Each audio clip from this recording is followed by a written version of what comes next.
नमस्कार, झारखंड समाचार में आप सबका स्वागत है। आइए जानते हैं झारखंड की तमाम छोटी बड़ी खबरों को। इससे पहले चैनल को सब्सक्राइब नहीं किया है तो प्लीज चैनल को सब्सक्राइब कर बेल आइकन को प्रेस कर दीजिए ताकि खबरों का अपडेट आपको मिलता रहे।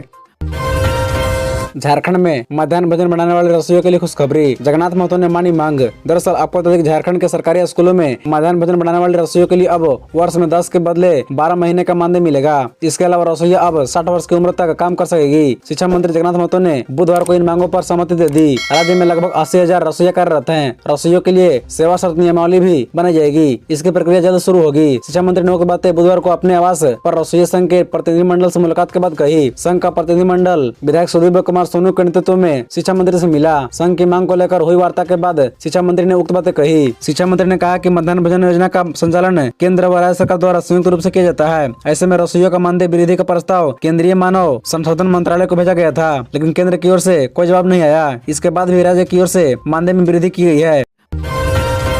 एसटी के लिए आरक्षित हुआ रांची नगर निगम में मेयर का पद, कैबिनेट ने लगाई मुहर। दरअसल आपको बता दें कि रांची नगर निगम में मेयर का पद एसटी के लिए आरक्षित किया गया है। इसके अलावा आदित्यपुर में भी मेयर का पद एसटी के लिए सुरक्षित होगा, जबकि धनबाद में महापौर का पद एससी के लिए रिजर्व होगा। नगर विकास विभाग के इस प्रस्ताव पर मुख्यमंत्री हेमंत सोरेन की अध्यक्षता में बुधवार को हुई कैबिनेट की बैठक में मुहर लगा दी गई। अब आबादी के व्यापक बदलाव नहीं होने तक इन तीनों नगर निगमों में आरक्षित मेयर सीट में बदलाव नहीं किया जाएगा। राज्य सरकार ने निकाय चुनाव में मेयर पद के आरक्षण को लेकर विवाद का निराकरण करने के लिए रोटेशन के बजाय आबादी के आधार पर यह सीट आरक्षित की है। कैबिनेट ने झारखंड नगर पालिका अधिनियम 2011 की धारा 27 ख और ग में अंकित रोटेशन को विलोपित करने का प्रस्ताव पर स्वीकृति दे दी है।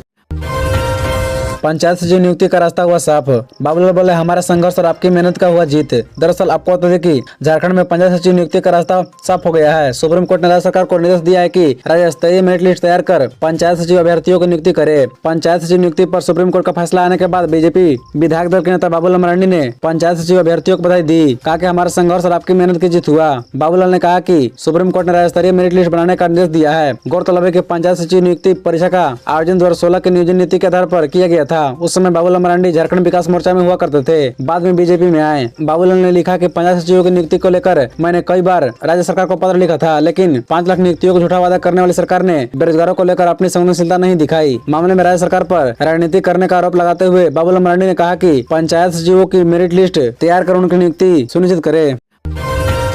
केंद्रीय कोयला मंत्री प्रहलाद जोशी से मिले एमपी संजय सेठ, कोयला खनन क्षेत्र की बेहतरी के लिए किया यह आग्रह। दरअसल आपको बता दें कि राज्य के सांसद संजय सेठ ने नई दिल्ली में केंद्रीय कोयला मंत्री एवं संसदीय कार्य मंत्री प्रहलाद जोशी से मुलाकात की। इस दौरान सांसद ने खलाड़ी के राष्ट्रीय शिशु मंदिर विद्यालय से डाकरा चौक तक सड़क निर्माण की स्वीकृति देने के लिए आभार जताया। इस दौरान खलाड़ी में बंद पड़े केंद्रीय विद्यालय का संचालन फिर से करने का आग्रह केंद्रीय मंत्री से किया। सांसद श्री सेठ ने उनसे कहा कि यह कोयला खनन प्रभावित क्षेत्र है, जहाँ बड़ी संख्या में इस व्यवसाय से जुड़े लोग रहते हैं। बच्चों को पठन पाठन के लिए क्षेत्र में कोई अच्छा विद्यालय नहीं है। ऐसे में इस केंद्रीय विद्यालय का संचालन काफी जरूरी है। राज्य के सांसद संजय सेठ ने केंद्रीय मंत्री से कोयला खनन वाले क्षेत्र के नागरिकों को जीवन स्तर बेहतर हो सके इस दिशा में कई सुझाव दिए। उन्होंने केंद्रीय मंत्री को शिक्षा मंत्री जगन्नाथ महतो को जान से मारने की मिली धमकी, पत्र भेजने वाले व्यक्ति ने की है बड़ी मांग। दरअसल आपको बता दें कि शिक्षा मंत्री जगन्नाथ महतो को जान से मारने की धमकी दी गई है। उनके बोकारो स्थित आवास पर बुधवार को स्पीड पोस्ट से एक पत्र भेजा गया, जिसमें उन्हें धमकी दी गई है। पत्र भेजने वाले व्यक्ति ने इंटर व डिग्री कॉलेजों का अनुदान बढ़ाने एवं 1932 खतियान संबंधी बात नहीं करने की धमकी दी है। पत्र में कहा गया है कि उत्तर प्रदेश, बिहार, मध्य प्रदेश के लोग कॉलेजों में काम करते हैं, कॉलेजों का अनुदान बढ़ाया जाए। पत्र में राज्य के कुछ डिग्री कॉलेजों का नाम भी लिखा गया है। पत्र में शिबू सोरेन व शिव हेमंत सोरेन के नाम का भी उल्लेख किया गया है। पत्र लिखने वाले ने मुख्यमंत्री व शिक्षा मंत्री मुर्दाबाद लिखा है। शिक्षा मंत्री के आवास पर यह पत्र पिछले 2 दिनों से आ रहा है। 3 पन्नों का यह पत्र अलग अलग दिन आया है। पत्र के अंतिम में लिखने वाले ने forward group Bihar UP MP लिखा है। शिक्षा मंत्री की ओर से इसकी जानकारी बोकारो के एसपी को दी गई है। रांची स्थित आवास पर पुलिस गश्त बढ़ा दी गई है। बता दें कि शिक्षा मंत्री को पत्र के माध्यम से दी गई धमकी संबंधी जानकारी प्राप्त हुई है। मामले की जांच शुरू कर दी गई है। जो भी एहतियात कदम होंगे वे उठाए जाएंगे। बिहारी है या झारखंडी, दोहरा शतक लगाकर सुर्खियों में आए ईशान किशन ने खुद बताया। दरअसल आपको बता दें कि बांग्लादेश के खिलाफ दोहरा शतक लगाकर सुर्खियों में आए भारतीय क्रिकेटर ईशान किशन इन दिनों रांची में हैं और जेएससी स्टेडियम में रणजी ट्रॉफी खेल रहे हैं। बुधवार की शाम को एक निजी कार्यक्रम में हिस्सा लेने पहुंचे ईशान किशन ने मीडिया से बातचीत की। ईशान किशन ने यहाँ दोहरे शतक, क्रिकेट करियर और बांग्लादेश के खिलाफ तीसरे वनडे मुकाबले में पूर्व कप्तान विराट कोहली के साथ बेहतरीन साझेदारी और उनके बिहारी या झारखंडी होने के विवाद पर खुलकर बातचीत की। इस दौरान उन्होंने फैंस के साथ भी जमकर सेल्फी और तस्वीरें खिंचाई, ऑटोग्राफ भी दिए। दोहरे सत्ता के बाद बिहारी बनाम झारखंडी वाले बयान पर ईशान किशन ने कहा कि मैं देश का हूँ, देश के लिए खेलता हूँ। जहाँ तक बात बिहारी या झारखंडी होने की है तो मुझे दोनों ही राज्यों से भरपूर प्यार मिला है। ईशान किशन ने कहा कि मैं बिहार में पैदा हुआ, मेरी परवरिश भी वहीं हुई है, लेकिन मैंने झारखंड में काफी क्रिकेट खेला। प्रथम श्रेणी क्रिकेट झारखंड के लिए खेलता हूँ। यहाँ मुझे ऐसे मौके मिले जिसके बदौलत मैं टीम इंडिया तक का सफर तय कर सका। उन्होंने कहा कि मुझे पसंद करने वाले बिहार में भी हैं और झारखंड में भी। मुझे बिहार और झारखंड दोनों पसंद है। ईशान किशन ने कहा कि मेरा परिवार बिहार में ही रहता है। झारखंड और बिहार दोनों ही जगह मेरे दोस्त हैं, फैंस हैं।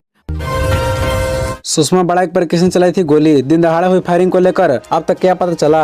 दरअसल आपको बता दें कि हारमू हाउसिंग कॉलोनी निवासी सुषमा बड़ाइक पर हुई गोलीबारी की घटना को 3 अपराधियों ने अंजाम दिया है। जांच के लिए गठित एसआईटी को पता चला है कि इसमें 2 अपराधी रांची से बाहर जबकि एक अपराधी इसी शहर का रहने वाला है। पुलिस को जो सीसीटीवी फुटेज मिला है उसमें घटना के समय 3 अपराधी मौजूद थे, लेकिन घटनास्थल से कुछ दूर जाने के बाद दोनों ही अपराधी भागते दिख रहे हैं। पुलिस को शक है कि तीसरा अपराधी स्थानीय है और वह सिर्फ सुषमा की पहचान के लिए उनके साथ था। घटना के बाद वह बीच रास्ते से ही भाग गया। इधर पुलिस ने अब तक आधा दर्जन लोगों को हिरासत में लेकर पूछताछ की है। इसमें एक अपराधी की शिनाख्त हुई है। पुलिस का दावा है कि जल्द ही अपराधी गिरफ्तार कर लिए जाएंगे। उल्लेखनीय है कि पीएस नटराजन पर यौन शोषण का केस दर्ज करने के बाद सुर्खियों में आई सुषमा की पूरी प्लानिंग के साथ हत्या करने की योजना थी। इसके लिए अपराधियों ने हत्या के लिए ऐसी जगह चुनी थी जहां सीसीटीवी कैमरे भी नहीं लगे थे। अपराधी ने सुषमा को उसके घर से ही रेकी की थी। जब वो हरमू चौक और शाहजहां चौक के बीच में स्थित अखाड़ा के पास पहुंची तब अपराधी ने गोलीबारी की घटना को अंजाम दिया। अवैध खनन के आरोपी पंकज मिश्रा के आरोप गठन पर 23 दिसंबर को होगी अगली सुनवाई। दरअसल आपको बता दें कि 1000 करोड़ रुपए के मनी लॉन्ड्रिंग मामले में आरोपी पंकज मिश्रा समेत 3 आरोपियों को आरोप गठन के बिंदु पर सुनवाई अब 23 दिसंबर को होगी। ईडी कोर्ट में बुधवार को आरोप गठन के बिंदु पर सुनवाई के लिए तारीख निर्धारित थी, लेकिन समय लिया गया। अदालत ने समय देते हुए अगली सुनवाई 23 दिसंबर निर्धारित की है। मामले में पंकज मिश्रा के साथ प्रेम प्रकाश और बच्चू यादव ट्रायल फेस कर रहा है। तीनों आरोपी जेल में बंद हैं। तीनों आरोपियों को ईडी पुलिस पेपर सौंप चुकी है। वही मामले में तीनों आरोपियों की न्यायिक हिरासत की अवधि 23 दिसंबर तक बढ़ा दी गई है। साथ ही 1000 करोड़ रुपए से अधिक के मनी लॉन्ड्रिंग मामले में आरोपी पंकज मिश्रा के सहयोगी बच्चू यादव की ओर से दाखिल डिस्चार्ज अर्जी पर बुधवार को ईडी की विशेष अदालत में सुनवाई हुई। इसमें ईडी ने जवाब दाखिल किया। उनकी अगली सुनवाई 17 दिसंबर को होगी। खबरों से जुड़े रहने के लिए चैनल को सब्सक्राइब, वीडियो को लाइक एवं एक दूसरे से शेयर जरूर करें। धन्यवाद।